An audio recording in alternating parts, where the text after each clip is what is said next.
Welcome to For the Record, a podcast from the Delaware State Senate Republican Caucus, hosted by Senator Brian Pettyjohn, Chief of Staff Deanna Killen, and Communications Director Matt Rebel. This is For the Record.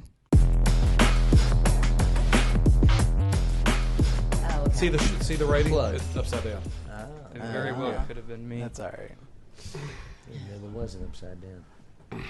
Well, I tell you, folks, I mean, we had a pretty busy first week back from our, we call it a spring break. It's not really a break. Easter. You senators are out there doing work for the constituents and things of that nature. It's never really a break. There was no real break there. Yeah. Some house cleaning items at the top of this. I, of course, was on vacation last week. Podcast went on and did very well despite the cameras threatening to apparently catch fire. Appreciate you being here to help with that. Yeah, so Peyton's doing well, so that's why we're here. I am testing this camera, but we got a bunch of different angles. We got 5 people on this week because we got a lot to cover, and Deanna's also slightly sick. So I am, so I won't. We need to pick up her slack. She's not sick. She's got allergies. Oh, that's right. We brought some youth to the game. That's right. Blake, no pressure. Yeah, thanks.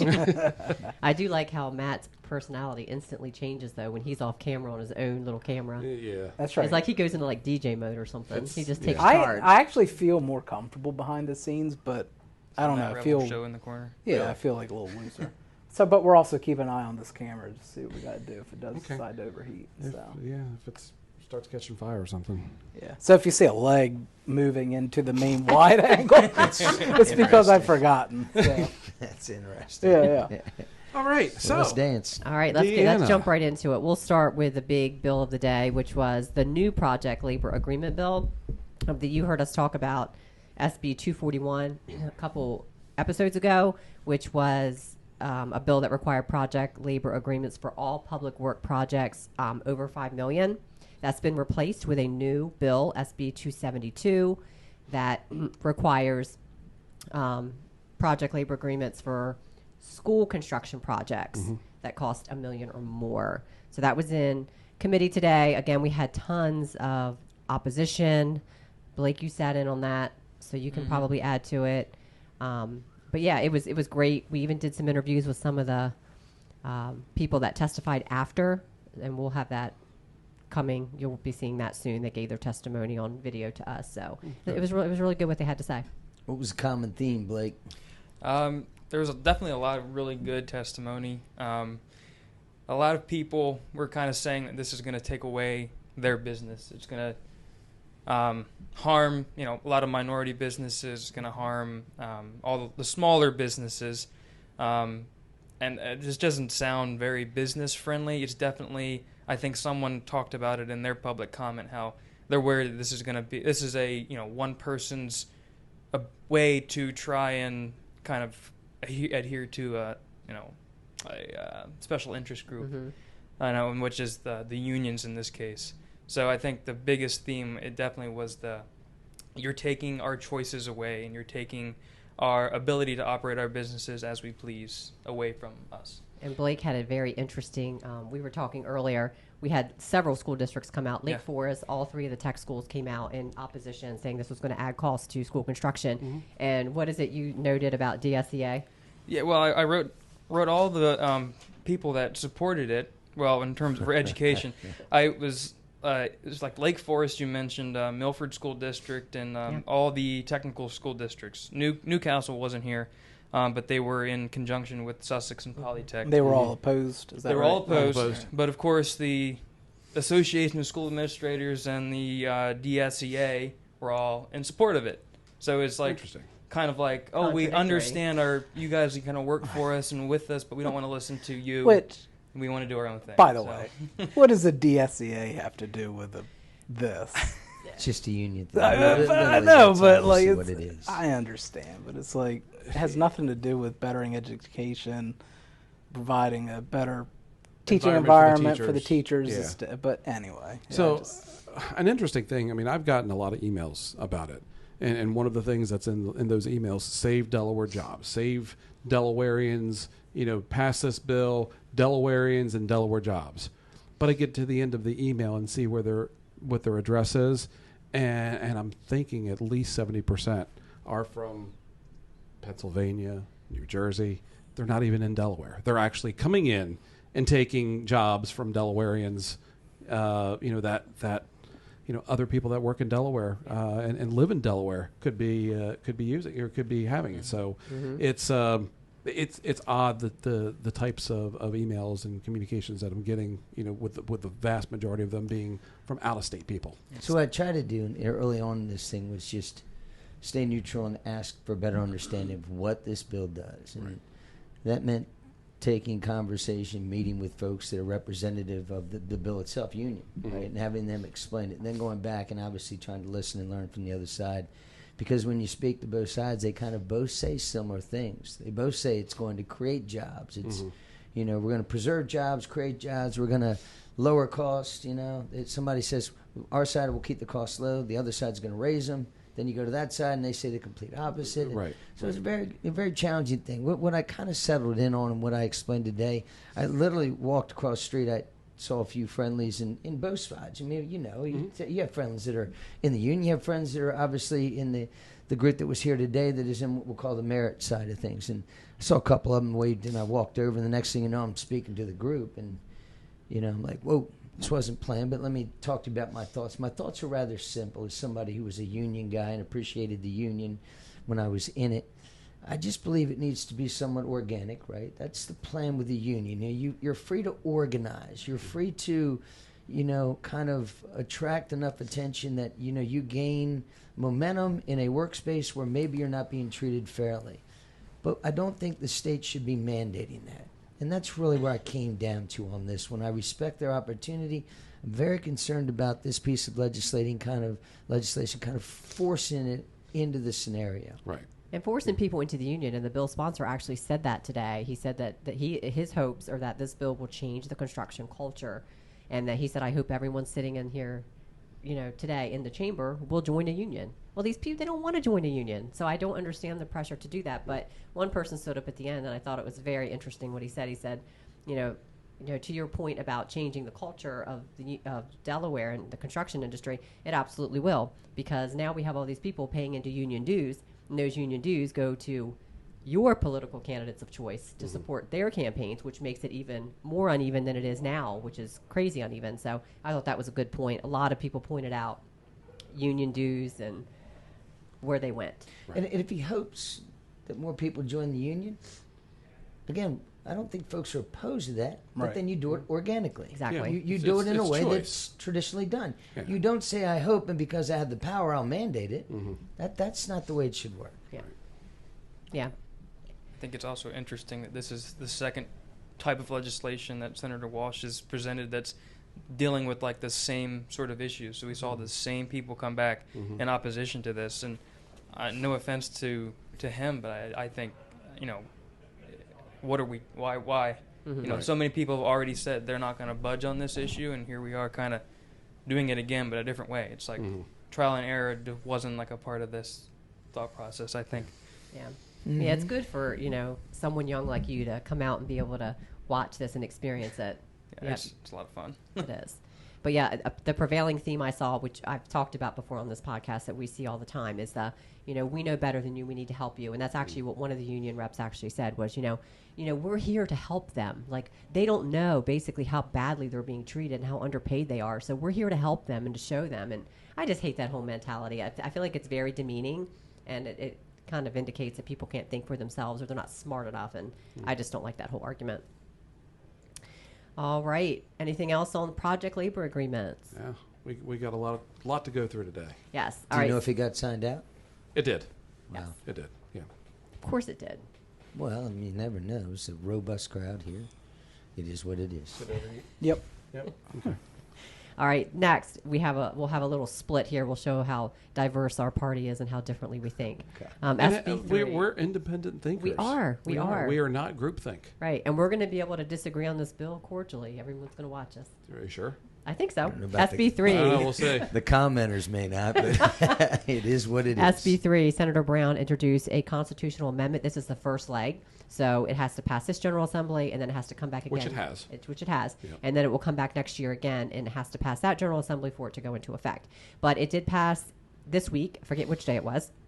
But it basically allows no excuse absentee voting. The original bill did have a permanent component to it, to where basically you go in, you say, I want a permanent no excuse absentee ballot, and it's mailed out every year. They did remove the permanent piece of it, so now it's just no excuse absentee ballot, and you do have to request it for each election. You did support it. You voted no. Yeah. So there we have it. The key elements, well, seniority here, even though age first, what do you think? The only reason why I've got a problem with it, right now we've got 9 days that you can vote, 10 days of early voting and election day. If there's a reason that you can't get out to vote, sickness, you're going to be on vacation, work, you're a caregiver, all of the rails that are there currently in the Constitution, okay. Go ahead, request an absentee ballot, Right. and get it and fill it out and return it, and then you voted. But you should make the effort. I mean, it's something, if you don't have one of those excuses, then just get out there to one of the 11 days that you can go out and cast your ballot on a machine and get it done that way. So for me, it's all about verifying who the individual is that's voting. Whether it's in person, requiring a more robust system of ID requirement, which is what I support, and there's legislation out there for that, or it's requesting an absentee ballot, something that's already afforded many folks who do it right now. And we do it in a way that is clean and is not being utilized for improper voting going on. And so if I can verify that the individual who is requesting the ballot is receiving the ballot and then voting, I'm not overly concerned with whether or not they make it in a 10-day window or request it in advance. I want to repeat myself. We already have that system in place. This only changes the fact that instead of having those 5 prongs that you can request it for, I think it's 5, but it's definitely if you're out of the country, if you're in the military, you're giving birth, you're sick, one of those things. Those things you can do right now, request a ballot, and they'll send it to you. You have to then request again the following election system. You have to do it again. All this bill does is keep that in place and then just say, we're not going to worry about whether it's 5 or 10. So if it's whether or not you're out of the country or you just find it convenient to swear an affidavit that you want your ballot sent to you. And I just think that it helps because in rural counties like Sussex County, it enables folks to have a more efficient way to come about it. Seniors have a more accessibility to the ballot. A large portion of those folks do it. I'll end with this again. I just think the focus needs to be not a secure absentee ballot, which is important, but making sure those that show up are securely who they are. That's where the problem is. Yeah. So Matt, what do you think? Where do you stand on it? Well, I don't know. I'm torn. It depends on, honestly, at what point which argument I hear. I mean, I see the merits of both sides, but I tend to lean, actually, what Senator Pettyjohn said. We have 9-10 days available to us already. We have a well-established absentee process already in place with, in my opinion, a substantive number of valid reasons in which an individual can jump on it, right? And take advantage of it, I should say. So that's where I do land, but I think it is also worth noting that there are red states out there. Florida is the main example that has no excuse absentee Say it voting. again. And that's one of the reasons I jumped in. That there are so- multiple states that are already red states that enjoy this simplistic form. So I certainly see both sides to it, but And look, I do lean, I Yeah. think, with him. And I got to step in here for a little bit too, because there are red states that do it, but they are massive states that some people have to drive 30, 40 minutes to get to their polling place. You don't have that in Delaware. You don't have that in Sussex County, which is the largest county by acreage in Delaware. You are within a few minutes of a polling place for election day. They have the early voting locations spread throughout the county, the east side of the county, center side of the county, west side of the county. So you're not very far from an in-person polling place. And look, if you're elderly and you have health issues, you can still get that absentee ballot sent over to you. So I just think with some of the challenges other states have that are doing this and enjoy absentee balloting, or the no excuse, we don't have a lot of those issues here in Delaware that would say, maybe it is better if John gets his absentee ballot mailed, or his ballot mailed to him, so he doesn't have to go 40 minutes into town to cast his ballot. Yeah, I would probably lean with Eric. I would have voted yes.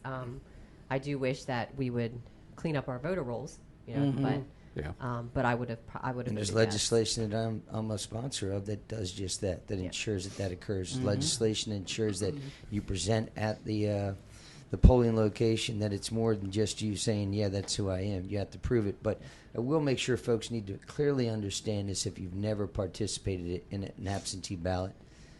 This is not mail-in ballots. This isn't where just the state just floods mailbox with a mailbox with a letter saying, hey, if you want to vote, here's your ballot. All right, that is not what we're talking about. We're talking about a structured system where the individual voter has to reach out to the Department of Elections, verify who they are, and ask for a ballot to be delivered to them. So there's some definite checks and balances. Do we have signature verification on the absentee ballots? We should. Okay. Is it, so if you're yes, I mean, I know, because didn't Senator Benini put that in place when we did mail-in ballots? Right, before? yeah, under that bill, it wasn't the signature, but Senator Benini, that was the day we were here till like 2 o'clock on some I random remember. day in June. Anyway, you had to provide, I forget how many numbers it was, but certain numbers either on your Social Security or your driver's license, to verify who you were. So it wasn't like e-signature verify, but certainly you still had to prove you were who you were. Yeah. So, all right, we're at 2-2. I know, I was going to have Blake's Where you at, Blake? Yeah. Where do you stand, Blake? This is interesting. I think there's Hot seat. There's two scenarios, I think. If I were a legislator and I had to make this decision, there's two scenarios. If there was something on the books, or not on the books, but something in the works already that would clean up how we, like the voter rolls, like you said. I think fundamentally looking at it from the outside, it's like we're putting another blanket on top of this fire that is our election system in the country, I think, and in our state too. There's just a lot of things going on that need to just be addressed first before we add another regulation on top of voting and things like that. But if there were something already going on that would, I could vote yes on this and then vote yes on this, I would. But I don't know that there is, so I think I would probably kind of say, no, let's not do this yet. We need to fix this before I would be more comfortable with going forward with something like that. And we do have another General Assembly to maybe pass some of those other measures, too. Right. Yeah. It's interesting to note that more than several Republicans on the House side voted in favor of it. Yes. Mm-hmm. It was split. I think it was split almost down the middle. It was split. It was Yeah. pretty split Right. there. Yeah. And my friends I've talked to, I had several friends reach out to me after the bill passed, and it was same. Half of them loved it, half of them hated it. I mean, I definitely But like see, it. we can I be think it's independent thinkers Yeah. and still not call each other bad right. names here across the room. Yeah, we'll Yeah. wait till the podcast ends. Yeah, Well, that's right. Once the camera's shut As off. I said, Which, by the way, that one did shut off. the comments are already rolling, but Yeah. it is what it is. But it is worth noting, though, that everyone in this room is in agreement that you have to prove who you are Absolutely. You need to. Yeah. at the end of the Yeah, day. And absolutely. that isn't a controversial issue around the nation. Presumably, even here in Delaware, it's about an 80-20, I think it 85. was 80-20. And if Yeah. I felt like Issue. this legislation didn't do that, and it does, Right. because if it doesn't, then the current system that we have is a problem. We should repeal it, and we're not. So again, all this does is just add a prong of sorts. So. Okay. There you go. All right. Next, SB 9, Senator Hansen introduced a bill that creates a combined tidal and non-tidal, which they refer to as freshwater wetlands program. She said that Delaware is the only state in the Mid-Atlantic region that does not have a state-level regulatory program. You are a co-prime.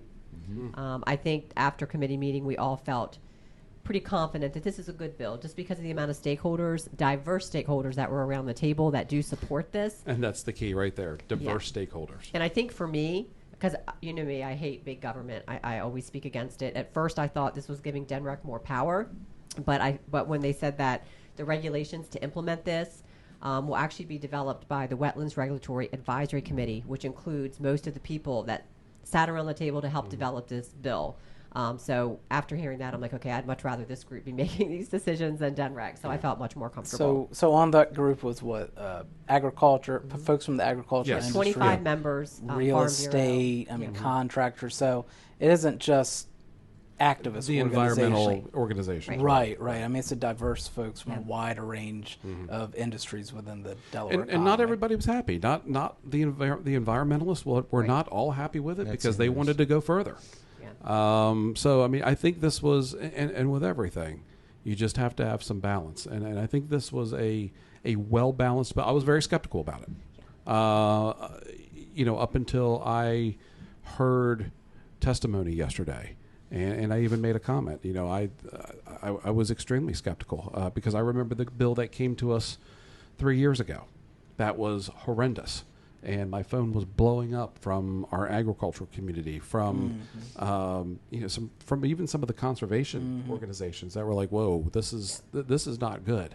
But to Senator Hansen's credit, she did sit down with this group of people, this really diverse group of people, and came up with something that I think is pretty good. There's been some red herrings that have been thrown out I was going to ask you about that. About this bill. I guess linear utility infrastructure project is listed in the bill, and a lot of people are running with that. They think it's offshore wind, but it's not. I mean, it's any kind of utilities that are there. Your gas, your water, sewer, cable, electricity, telephone. It's all those fiber optics. It's all those utilities that go underground or in on poles that are set into the ground. So yeah. So I think it's a good bill. I feel comfortable with it. It was like 2 years they worked on it. Is that right? Yes. Yeah. They've been working on this thing for a very long time. I was land use chair at Levy Corps for a long time, and so I had to deal with projects that had challenging wetlands and other issues. And when we made changes at times, folks would come in and be concerned, landowners, farmers, home builders, and those types of things. And one of the things I always appreciated was I want the rights of a property owner. But wetlands are a precious entity that we have to realize isn't a Republican or Democrat issue. It is and is what it is issue. And so as places like Sussex County continue to get developed and built up, that relationship between that development and the agricultural industry that still exists there that gets unfairly harmed by that, we have to recognize that the wetlands themselves, we need the appropriate regulations, because what you have to understand, they're already regulated. Yeah. What this simply does is it took the opportunity to kind of put it in one spot, and then with the help of a diverse group of folks, as you mentioned, make it better. Give concessions where they should be. Take away some of the authority that actually DENREC would have had had they not continued to have it. They didn't make these changes. So, yeah, I think the folks that were initially concerned, and rightfully so, had not had the information that I had earlier on when I'd been to one of the meetings, when I more specifically had talked to some folks who I deeply respect in the agricultural farmers, like names like Horsey and Baxter, people like that who were sitting in those tables, folks who are connected, who usually are completely against these types of regulations, who said no. At the end of the day, this was a good measure. And what Mr. Horsey said that was powerful. If not this, we don't have wetlands. Right, and we do that was care his it. statement. I know a lot of people think Republicans don't care about the environment, but we do. Yeah, we do. We absolutely Exactly do. right. We are called to be good stewards of the land, and so we absolutely care about that. We do care about wetlands. I hate when I see developments down at the beach being put up on wetlands. I think that's terrible. It is horrible. I think it's also one of those things, you're driving south on Route 1 in the summertime, and you pass, you go underneath that overpass by the Air Force Base, and you see the, that American flag, and you get to the wetland at the St. James's River, and you smell that brackish water, and your windows are down. Yeah. Oh, I'm almost to the beach. It's one of those things. Every time I smell it, I'm like, oh, I'm almost home. That is not salt water you're smelling. No. It's a lot of different things. But This time of year, you're smelling other things out in the fields too. even then. Money, that's what it is. Smelling money. Smells Smelling money. That's what my brother-in-law's a chicken farmer, and that's what he says all the time. Smells like money. Yep. All right, this will get some people riled up. I don't have a lot of information about it yet, but we have seen a draft bill that there is going to be a gun registry bill introduced in Delaware. It will be for all new sales, so I'm assuming there's going to be a grandfathering component attached, but it is for all firearms, including shotguns. See, I haven't really taken a look at the bill yet, so I don't know if it's going to be like the AR bill where you're supposed to get a certificate of prior ownership or something like that. I don't know. I don't like this idea at all. Can you expound on? Because I haven't. You're probably better on why that. I know why it's a concern, but I mean, they're what are they doing? They're like literally registering an individual firearm or numerous ones, and then they have that data. Right. Yes. And that becomes a real problem. It does. Because the next bill is that we start to limit the number of guns that you have, or we come take your guns. Yeah. Right. And that's crazy. Yes. That is crazy. Yes. Yeah. Because why? What is the end goal? Control. So, gun ownership, the availability to keep, to own, and bear, to use arms. That's a constitutional protection in both the state and the federal constitutions. Where in either any of those other rights do you have to register that to the government? Do you have to, get permission or register every time you're going to post on Facebook or write a letter to the editor? What religion you are, how you practice your faith, if you practice your faith at all. Those types of things that are our rights. To get permission, which one, we've got the permit to purchase, which I still think is unconstitutional, but to be able to keep something. What's the status of that? It's still in litigation on the federal court side, but to have to register that right with the government, that's a bad idea. Government does not need to know. It's none of their business, in my opinion. I mean, I know there's going to be a lot of unfortunate boating accidents where firearms are going to go overboard. Yeah.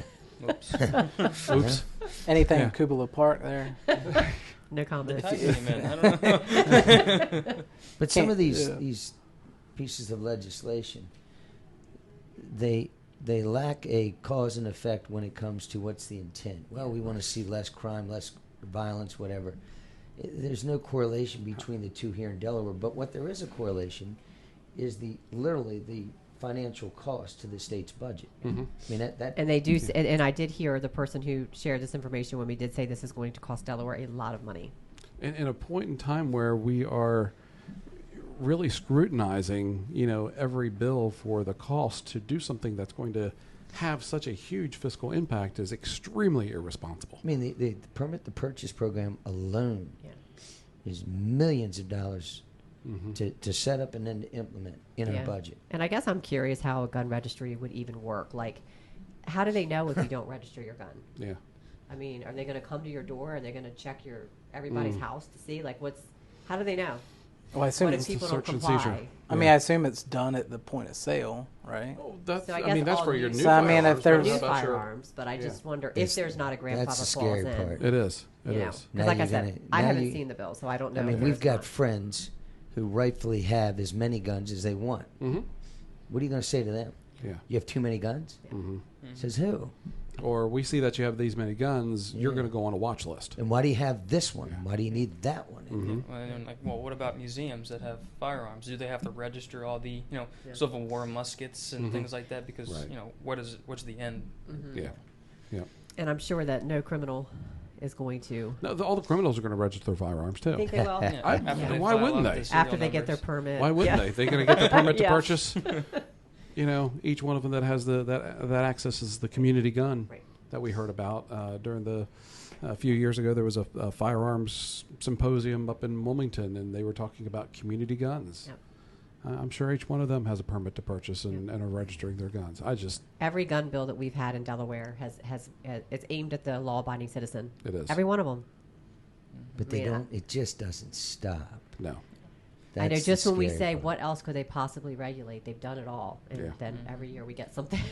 Something will come out of California that will adopt. Yes. Right, basically. right. Yes. I think what a lot of young people see too, because a lot of young people are honestly registering independent more and more, and I think that they look at both parties kind of with like a what's going on. You see, I think you look nationally and you look at the SAVE Act in Congress, and where a lot of people support it, but then there's people telling us, oh no, this is Jim Crow, this is this is that. And I think if you look historically, I mean, and I don't want to compare the two because they're not the same, but in terms of the Constitution, you're putting up little barrier at a time and a little barrier at a time to prevent someone from purchasing a gun.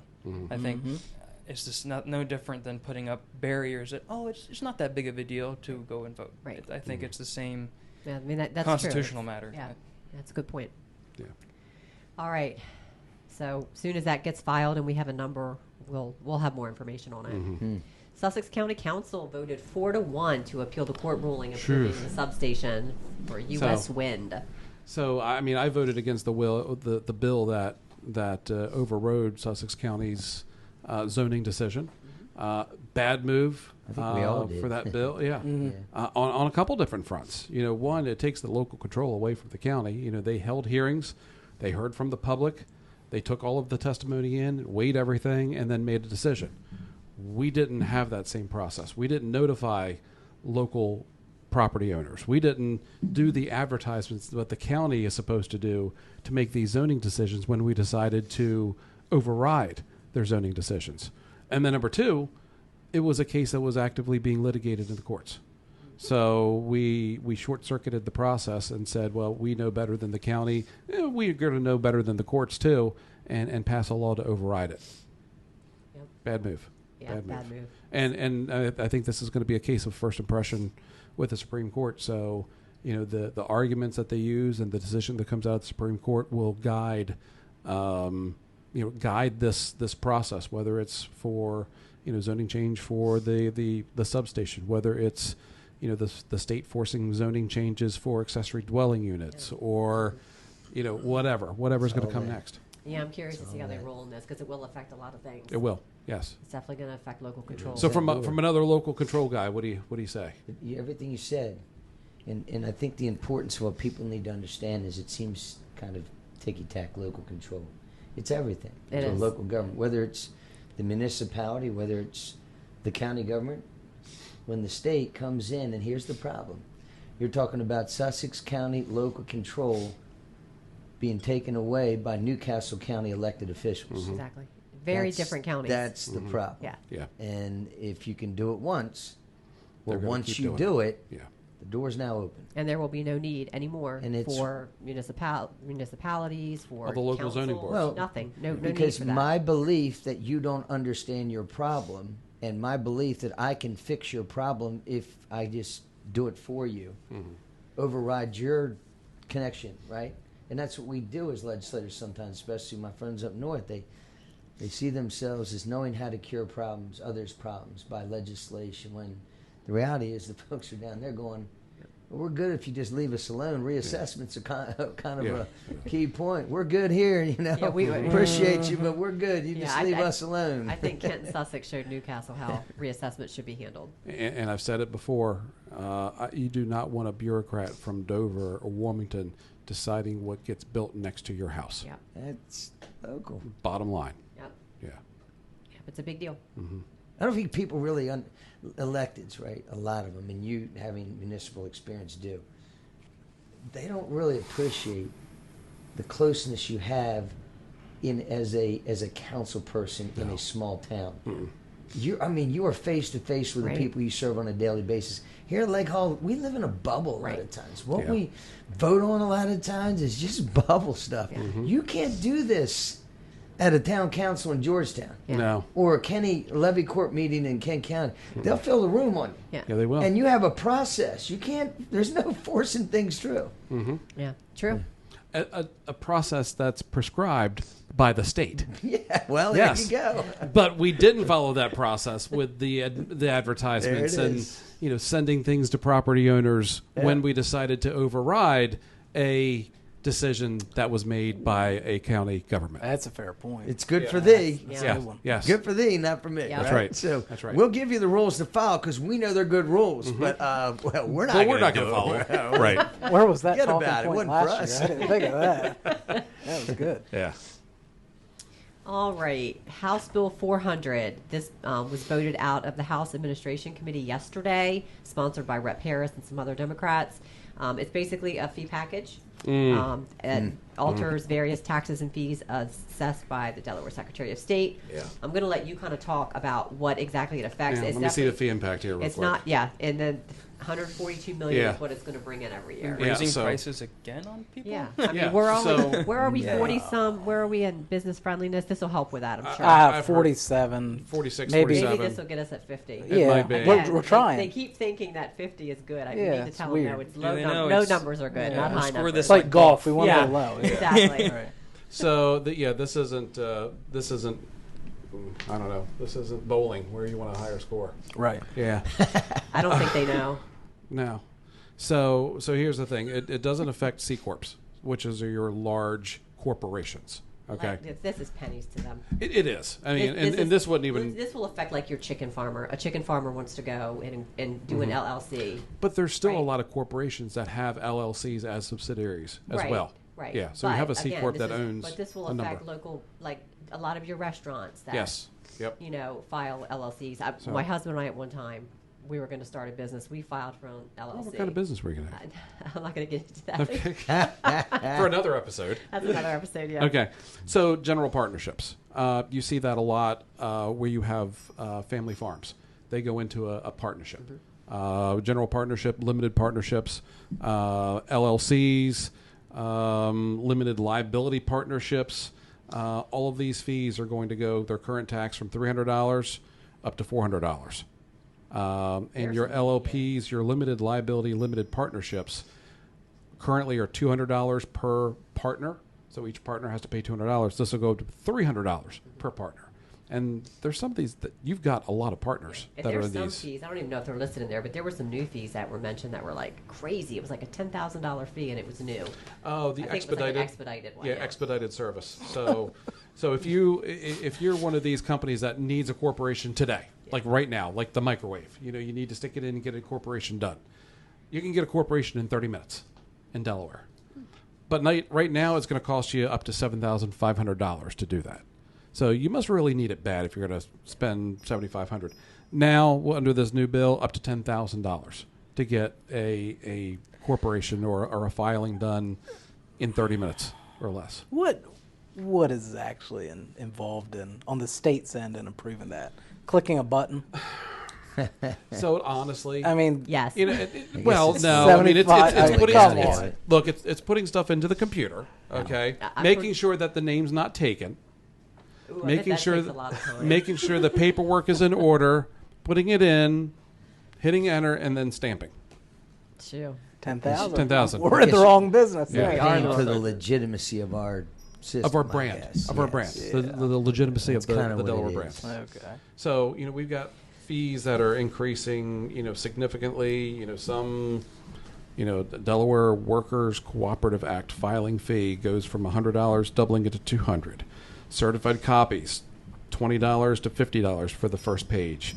Who needs copies anymore? Can't you? I mean, is it like electronic? No, or these they are like certified. paper These are copies? certified copies. That's another So it's something that's $5,000. if you've got a corporation and you're selling a piece of property, you need a certified copy of Okay. your papers. That's fair. Okay. All of these things, sometimes some of these are doubled, some or more than doubled. A validation pre-clearance, I don't even know what that is, by going from $250 to $1,500. But, as you said, the impact that they're anticipating is an additional $142 million a year. That is if people don't say, well, these are too high and we're going to go to some other state now. Yeah. Yeah. Which, let's be honest, that's going to happen. It is, yeah. We are going to see some of that. So, obviously, I'm not in favor of this. I'm Senator not in Buckson? favor of it. No. See, we agree on this I now. look for logic in things. I try not to dismiss anything presented to me prior to looking at. My father was a family court judge for 20 years. We'd leave the horse stables after train him in the morning, and I'd have to ride over there and sit in the chamber while he did his 2-hour whatever, and I'd watch him have to listen to both sides, and it's kind of what I do. Mm-hmm. And so I don't dismiss it until I understand it. Right. Yeah, clearly those are, when you're talking about doubling and, adding 50, 60% to cost, sometimes doubling it, We're just sending a You're grabbing message some to the money. business community that we are not business friendly, along with the decoupling. Like it's not just one thing. It's It's a a series of culmination of a things, lot yeah. of things we're doing that's sending that message to the business community that It's a death by 1,000 cuts. exactly, Yeah. and it adds up, and it makes it so we're not a desirable place to do business. And I don't want to kill this golden goose that we have with Right. our corporate franchise, with our, with the brand the Delaware brand that we have for forming entities here in our state, whether it's the C corps or the LLCs or the partnerships. And it's telling, Yeah. right? It's complicated, but it's not. Mm-hmm. When you understand, a filing that's a mini, I called it, versus a major, and a Right. one that might cost $250,000 to maintain their corporate licensing here versus somebody that's maybe $300. Right. Yeah. Right. And what we were learning is that they weren't distinguishing between the two. They were just, who's they? The folks were trying to convince us that there wasn't a problem. Mm-hmm. They were saying, no, our filings are up. We're up. We're over year we were before, and that kind of stuff. What you're not telling us is that the total What are the revenue, qualities of these companies? it's Yeah. way different. Yeah, what are the size of these Way companies? different. Tier 1, Yeah. Tier 2, Tier 3. And that's Yeah. what that's, Yeah. So, yep. I assume we'll see that. I guess if it out of house admin, I guess we'll see that. Have you heard any news? I haven't heard Maybe next week when on they're the going to run agenda? it. I'm not sure. I mean, because I know this is the governor's. Obviously, it's one of his bills. So Yes, well, I think they're counting on the revenue. Yes, they are. They are. The best part about this, I think, is a lot of people, everybody knows that we have this deficit right now. It's like they keep raising these fees, like, oh, I know we messed up, but you guys are going to have to fix this problem. Yeah. Mhm. Yeah. Yeah. Is that 3/5? Yes. Okay. Yep. Yep. All right. Two bills. explain 3/5. Oh, sorry. Yeah. So certain bills here in Delaware, some require simple majority, which is half the chamber plus one. Tax bills require a 3/5 bill or a 3/5 vote for passage, 3/5 of all members.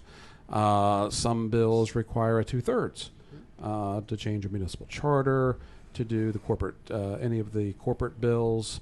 There's some that grants JP courts the ability to hear some cases. There's a couple other things, and then there are two types of bills right now that we normally do that require 3/4 votes, and that's our bond bill and any bill that indebts the state of Delaware. The state is a 3/4 bill, and then whenever we give anything directly in a line item to a non-governmental entity, that's a 3/4 bill, and that is our grant and aid bill.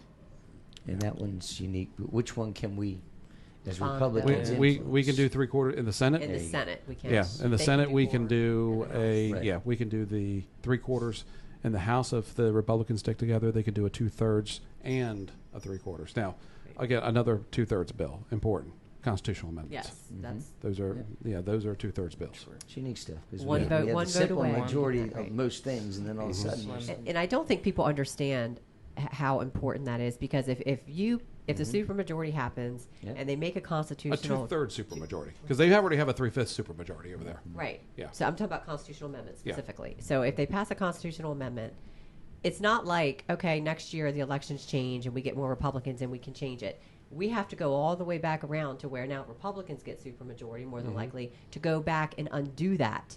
So for And them, that's going to have to be in both chambers. exactly. Yeah. So it's a huge deal. I don't think people understand how important that is and how serious it is that if they get that one more vote in the House, they can make constitutional changes that will take years, probably a decade or more, Generations. generations, right, Generations to to- change. yeah. And that's very, very dangerous. And it's like when we had Dan Gaffney on last week, and even he said it. He said he'd probably say the same thing about if Republicans had this much power. There needs to be balance, and there needs to be working together. I agree. Yeah. Yep. All right. So now that we have Blake on here, a young guy, thought maybe we'd end with what do you think? What do you think are No, some we're not important ending yet because we've got DFAC. Oh, that's right. That's right. All right. then well, you let's knew it was hit a- that, and then we'll do. I told you I would forget. That's I why I know. said to remind me. I know. Because I didn't. But you write told it- Blake to remind you, Yeah. the young guy. Yeah. Yeah. Yeah, Don't come on, forget about intern the Blake. defect stuff. Thanks, Blake. Thanks.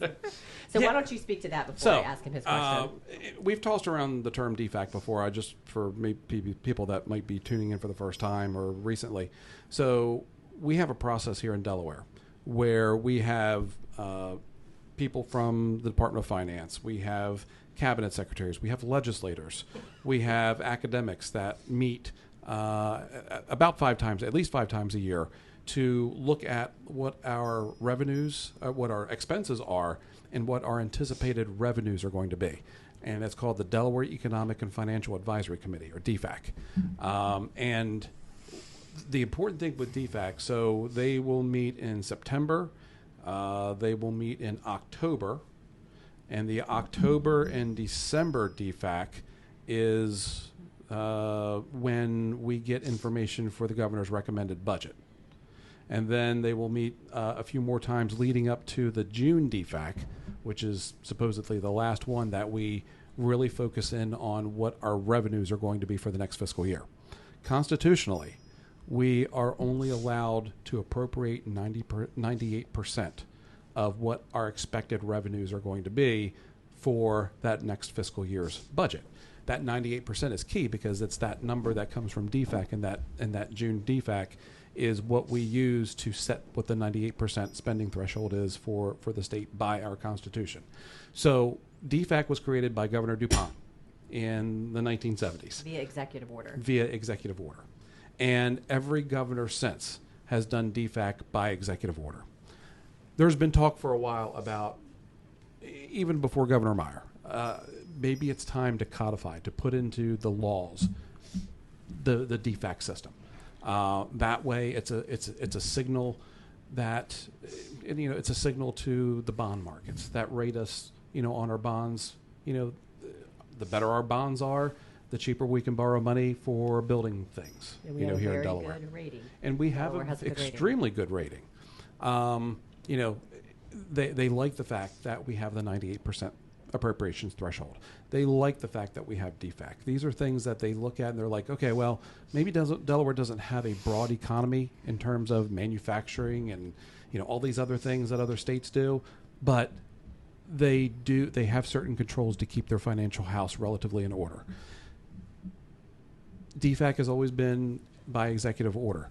We feel that codifying it is a good signal to everybody, the bond markets and everybody that looks at Delaware, that this isn't just something the executive branch does. This is something that we've got good concurrence with the legislative branch as well. We're going to put it in code, and the bill that we have out there right now really codifies it pretty much the same as the executive order right now. So we're not really changing anything. We're not making substantial changes to how DFAC works. We're just saying, what, we're going to put it in code now. I'm so that surprised it's on it the hasn't books. been done before now. And I am too. But that's got very, very broad support. And it's and another important note is it's a nonpartisan group of people. It is. Leadership from all four caucuses. I think our entire caucus is on there. Has asked to go on to the DFAC bill. Oh, I thought you meant on DFAC. I'm like, no. No. Yes, our entire caucus are sponsors of the bill. Yes. So it's something that I think both sides realize that it's important. The press has been called me because I'm a member of DFAC. They called me. They're like, "Oh, is this because of what happened with Mike Halton?" Like, no, it's not. They're trying to build that nexus between this bill and Mike being replaced by Brenda Wise, who is going to be a great choice, by the way. But it's not there. It's a conversation that we've had before.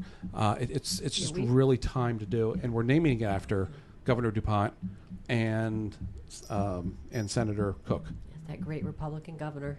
Great Republican governor, and really a great Democratic senator that we had here in Delaware for many years. I was interviewed the other day, and I said this: the importance of DFAC for someone like me, and hopefully other senators, is to recognize that just because we got elected doesn't make us instantaneously smart enough to figure out a $7 billion budget. Right.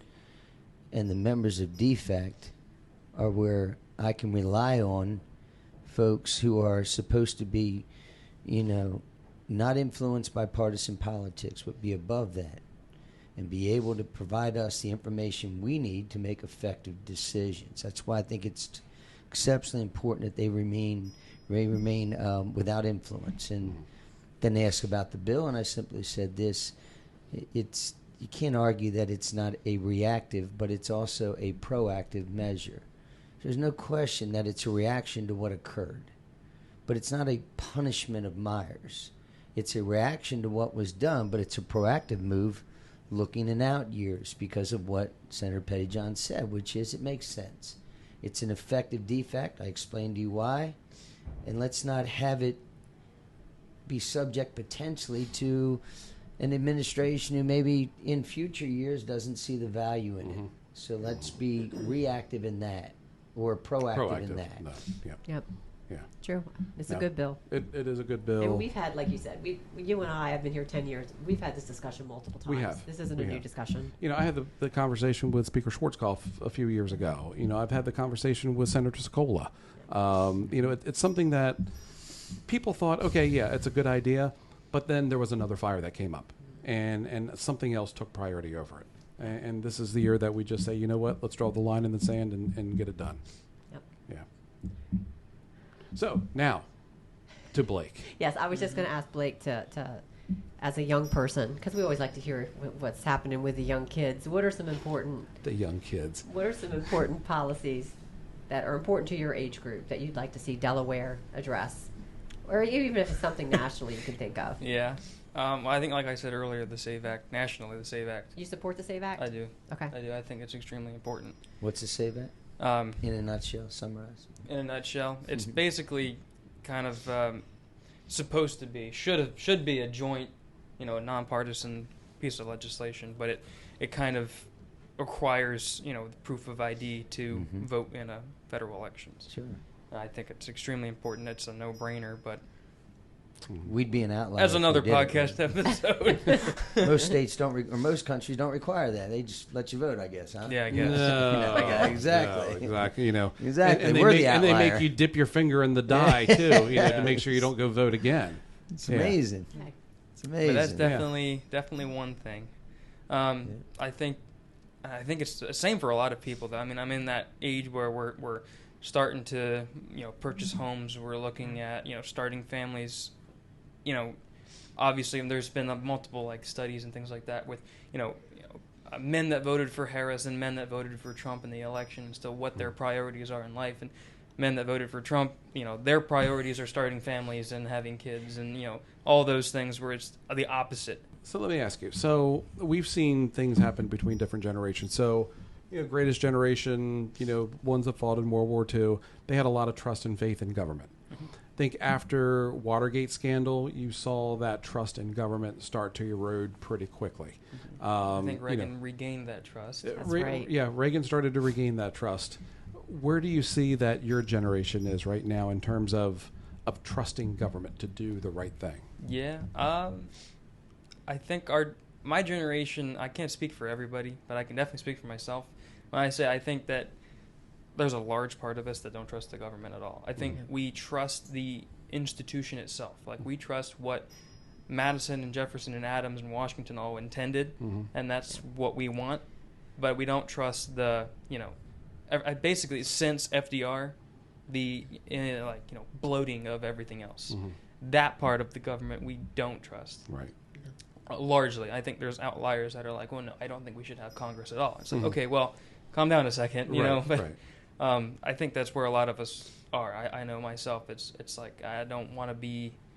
I want to work in government and politics because I enjoy it. I enjoy the I guess I would call it an art or a puzzle, is what politics is to me. And because I believe so strongly in not wanting to become a part of this issue, I don't really want a job in government if it's not going to be not part of the bureaucracy. Right.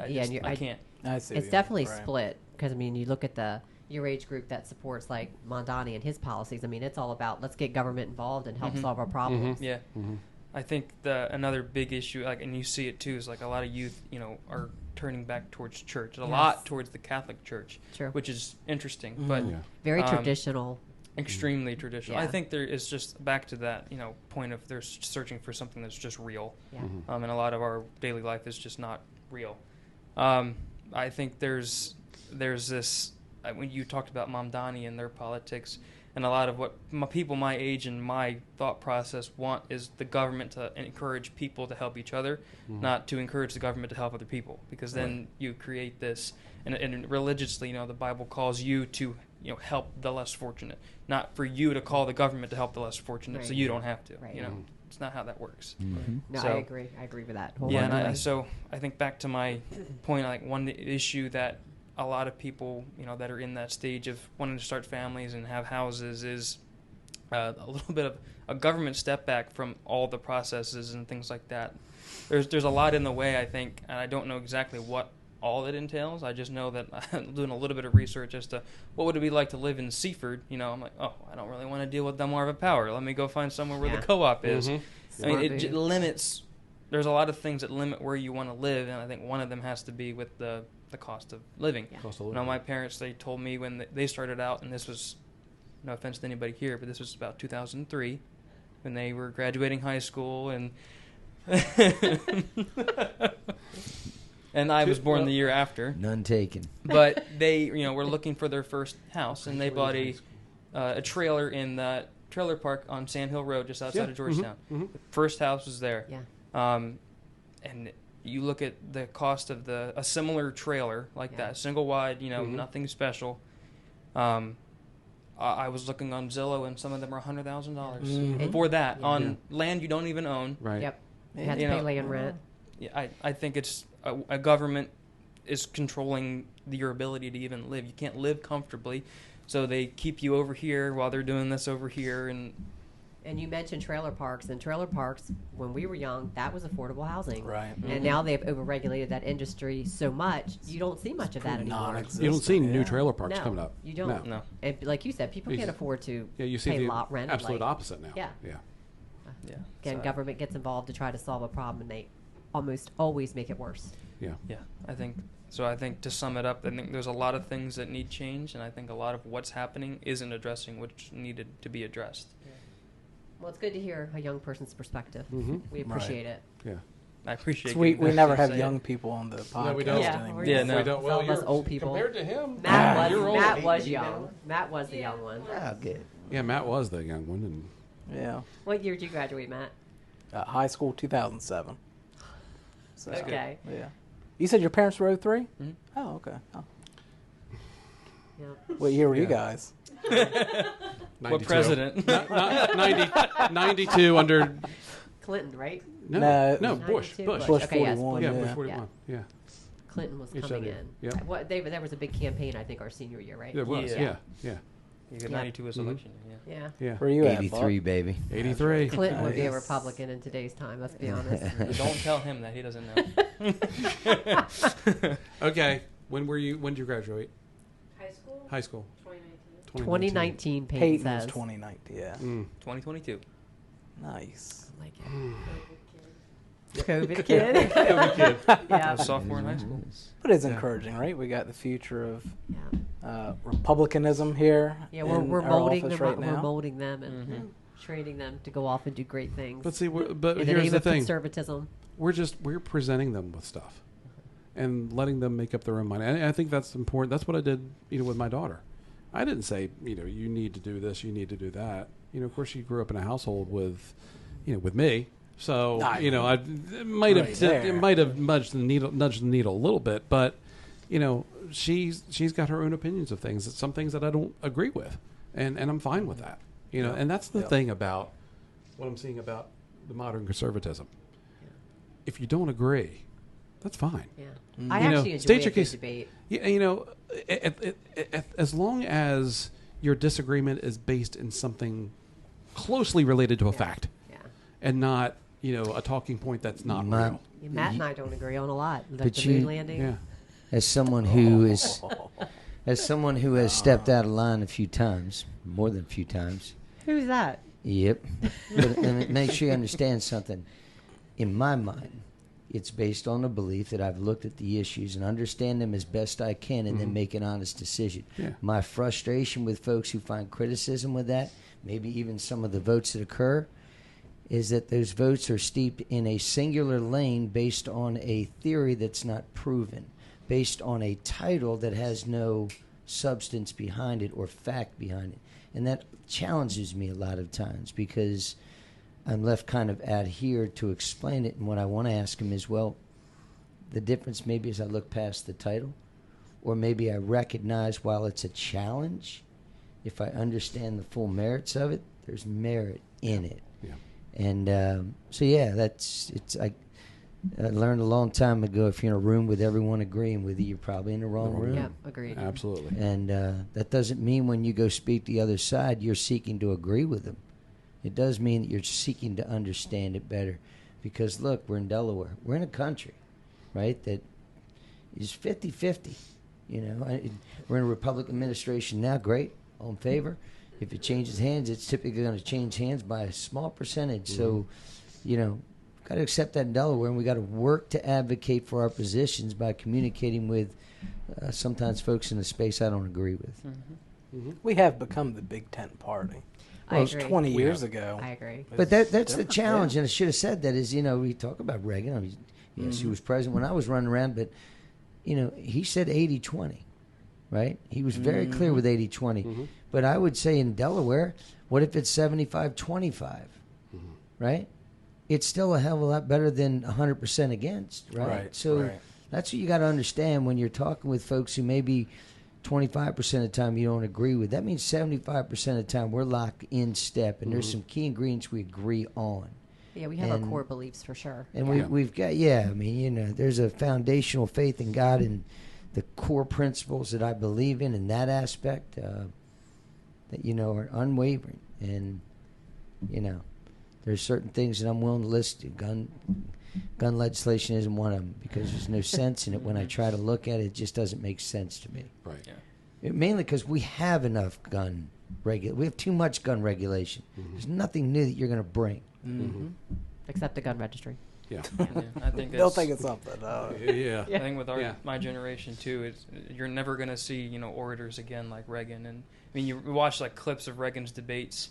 You know, I'm I not going to know. let age become a manner of Yes. this campaign. Yes, You know, that you'll that never won him the see election. that stuff again. Yeah, that won him the election. He was Yeah. so funny. There's Yeah. no political, you Remember know, that? discretion, Yeah, I do. disagreement.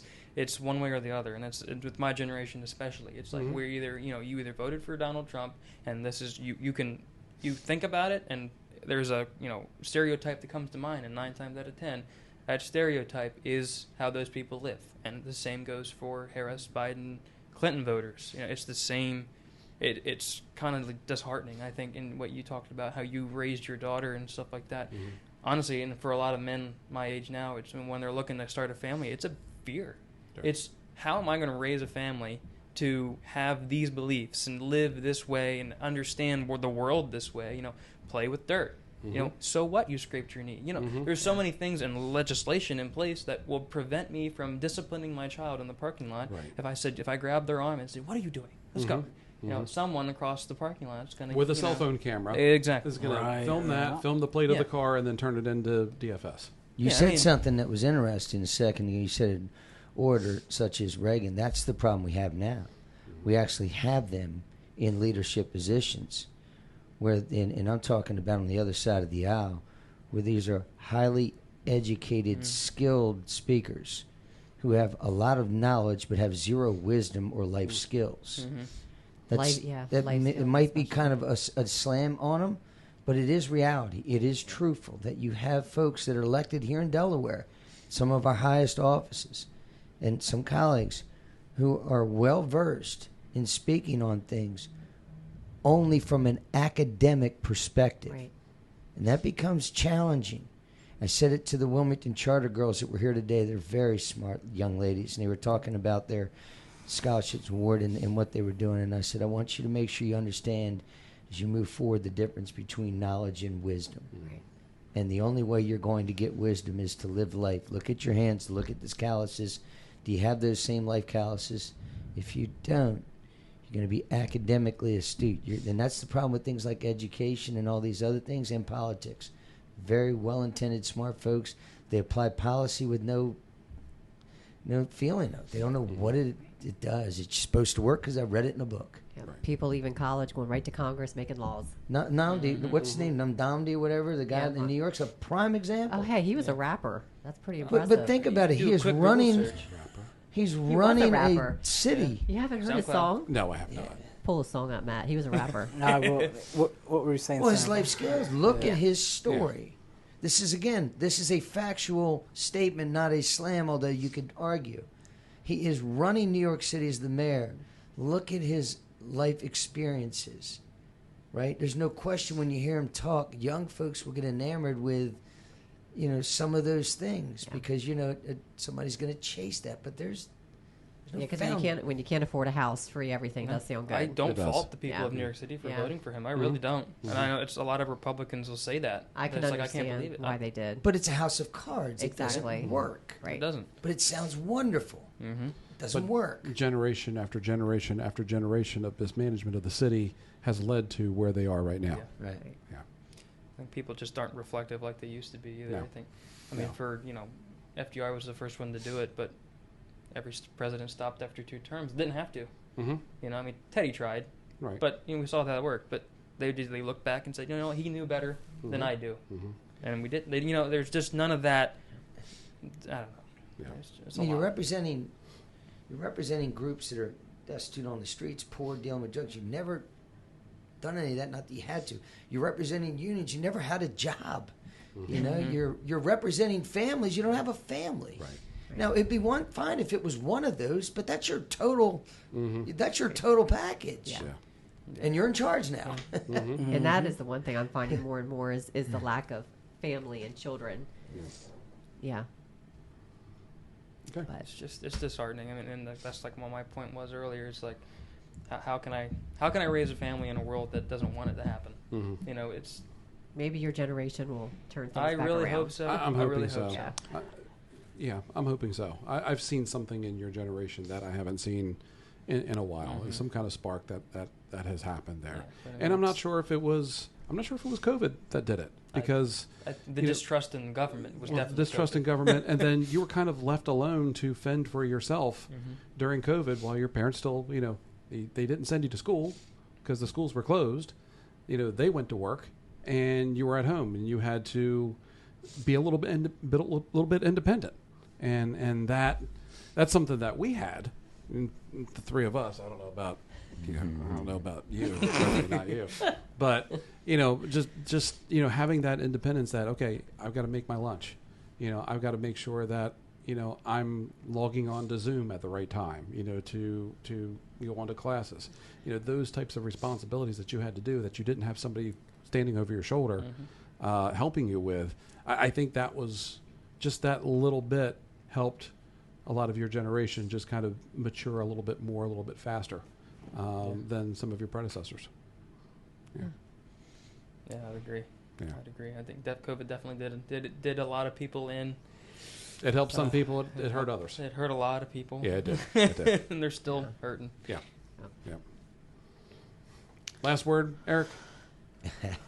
No, there's a lot going on there that I get to, but let's stay positive. It's a beautiful flipping day out. It is. It Can't is. wait to It's go a great enjoy day. this Walk weather. We should, outside and we it's should still get going to out be of there. daytime. There you go. I know. Matt, you want to close Looking us out? forward to that. Well, I mean, like I said, it was a great episode, Blake. It's always wonderful having you join. Peyton will get you on. You like it over there, don't you? I do like that camera did overheat a couple times. So I think there's some settings that Wonder if there's a firmware update or something. maybe Yeah. could have been that.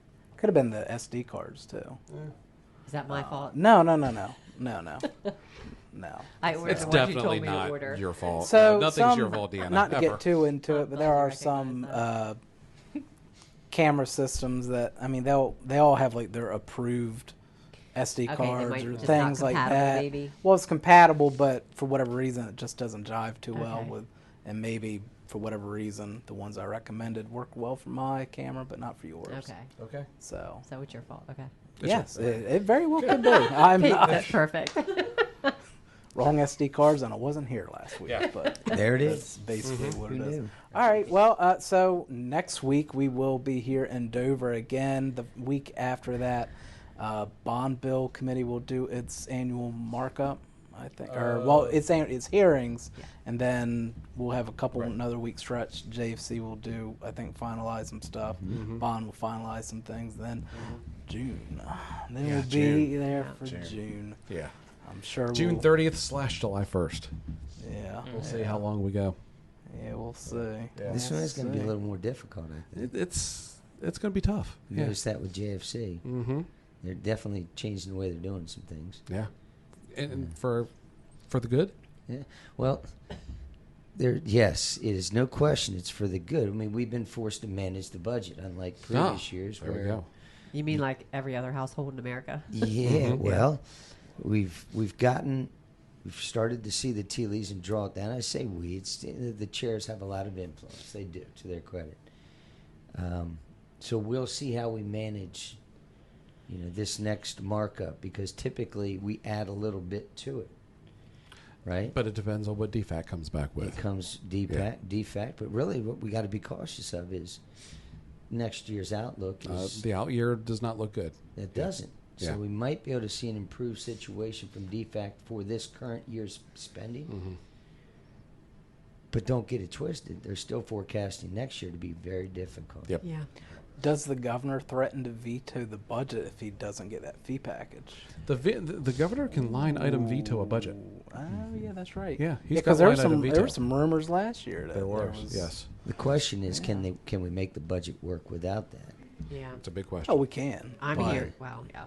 Will there be stomach for it on the Yeah. other side? Yeah. Yeah. In an election year. Right.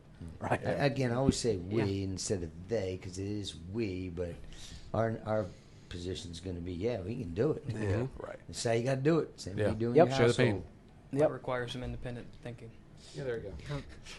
All right. Well, great episode. Long episode, I Long feel episode. like. Yeah. Was it? Yeah. Hour and 15. Oh, good. Dang, Because that wow. SD card is Good about job. to. You're supposed to be, what was that? What's the off-camera thing? Wind it up or something? Yeah. Well, she did. She was giving me a look. Yeah. So, Yeah. I think. I don't know. We could be like Meyer and have our stopwatch. Oh, I think that was my camera saying that SD card's up. There you go. There it is. Well, until next time. Big timer time. For the Record is recorded and produced by the Delaware State Senate Republican Caucus. You can find us with the DE Senate GOP handle on Facebook, Instagram, X, TikTok, and Threads. Discover more about our caucus on our website, senategop.delaware.gov.